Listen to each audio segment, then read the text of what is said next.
Your brain runs on rules you were never taught, rules that explain why you procrastinate, why one bad comment ruins your whole day, and why you can't stop checking your phone. In this video, I'm breaking down 5 psychology facts that explain exactly why your brain works this way. Let's get into it. Fact number 1. You know a task is important, you have plenty of time, and yet you still put it off until the last possible minute. Here's why. It's called present bias. Your brain values immediate comfort far more than future benefit, even when you logically know the future benefit is bigger. Your brain treats future you almost like a stranger, so it happily lets present you off the hook and hands the problem over. This is why deadlines work so well. They turn a future task into an immediate threat, which finally gets your brain's attention. Here's the fix: instead of relying on willpower, shrink the task down to something so small it feels immediate. Not write the report, just open the document. Once you start, momentum usually takes over. Your brain isn't lazy, it's just wired to protect the present over the future. Fact number 2. You get 10 compliments and 1 piece of criticism, and somehow the criticism is the only thing you remember. Here's why. It's called negativity bias. Your brain is wired to weigh negative information far more heavily than positive information, because throughout human history, missing a threat was far more dangerous than missing a reward.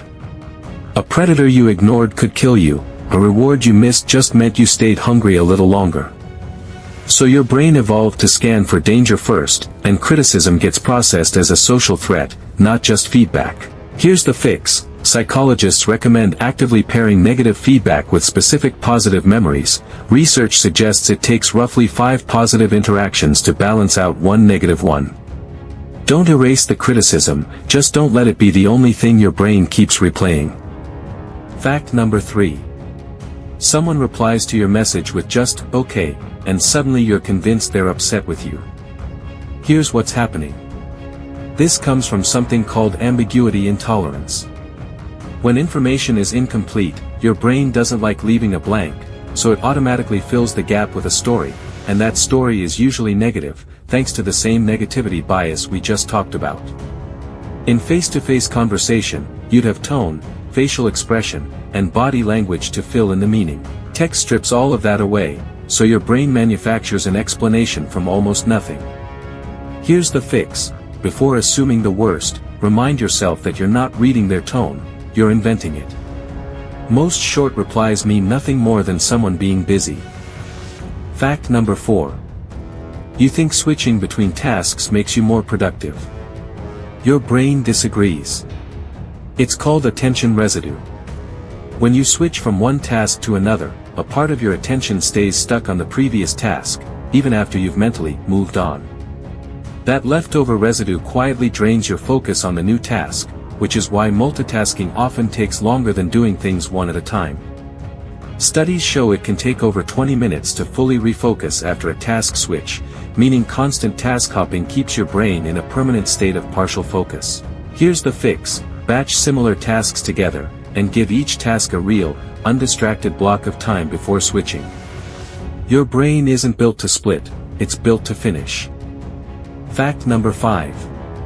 You open social media in a completely fine mood, and 10 minutes later, somehow you feel behind in life. Here's the psychology.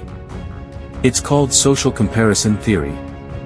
Your brain automatically measures your situation against the people around you to figure out where you stand. It's an old survival instinct for judging your position in the group. The problem is, social media only shows you people's highlight reels, never their unedited moments. So your brain ends up comparing your full, complicated reality to everyone else's carefully chosen best 5 seconds, and it always feels like you're losing. Here's the fix. Your brain can't tell the difference between a real memory and a curated post unless you consciously remind it. Next time comparison creeps in, ask yourself, am I comparing my whole story to someone else's highlight reel?